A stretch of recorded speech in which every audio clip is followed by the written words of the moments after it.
Hey guys, Valentine വീക്കായിട്ട് കോളേജിൽ എവിടെ തിരിഞ്ഞാലും കപ്പിൾസിന്റെ മുട്ടായി കൊടുക്കലാണ്. ഇതൊന്നും കാണാൻ വയ്യാണ്ട് ലൈബ്രറി ഒന്ന് ഉത്തിരുന്നപ്പോഴാണ് അവിടെ ഇതേ ശല്യം.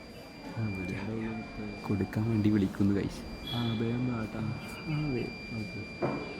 എനിക്കിതൊന്നും കണ്ട് സഹിക്കാൻ വയ്യേ. കാലത്തിന്റെ ഒരു പോക്കേ എന്തൊക്കെ ഞാൻ കാണണം. എന്തായാലും എൻ്റെ അങ്ങനെ ഇങ്ങനെ എന്താ കൈയിട്ടൂല എന്നുള്ള സന്തോഷം കൊണ്ട് കൂടെ കുത്തിരിക്കണം. പിന്നെ മുട്ടായി ആയിട്ട് വെച്ചാൽ നമ്മുടെ സങ്കടം കണ്ട് സ്നേഹിച്ച് നമുക്ക് മേടിച്ചതാണ്. ഇങ്ങനെ സ്നേഹമുള്ള ആളുകൾ ഇവിടെ ഉള്ളതുകൊണ്ട് നമുക്ക് ജീവിച്ചു പോകാൻ പറ്റും. അല്ലാണ്ട് ഈ ഡയറി മിൽക്ക് വാങ്ങാൻ മാത്രം ഫണ്ടൊന്നും നമ്മളില്ല. അങ്ങനെ ഡയറി മിൽക്കിൽ ഹൃദയം കൈമാറുകയാണ് മക്കളെ. ആ സ്നേഹം മുഴുവനായിട്ട് നമ്മൾ ഓൾക്ക് തന്നെ കൊടുത്തിട്ടുണ്ട്. പിന്നെ ആ ഡയറി മിൽക്ക് എന്ത് സംഭവിച്ചു എന്നുള്ളത് ആരും അറിഞ്ഞിട്ടില്ല. അങ്ങനെ അതൊക്കെ കഴിഞ്ഞ് പിന്നെ നമ്മൾ പ്രൊജക്ട് ഡിസ്കഷനിലേക്ക് മാറിയിട്ടുണ്ട്.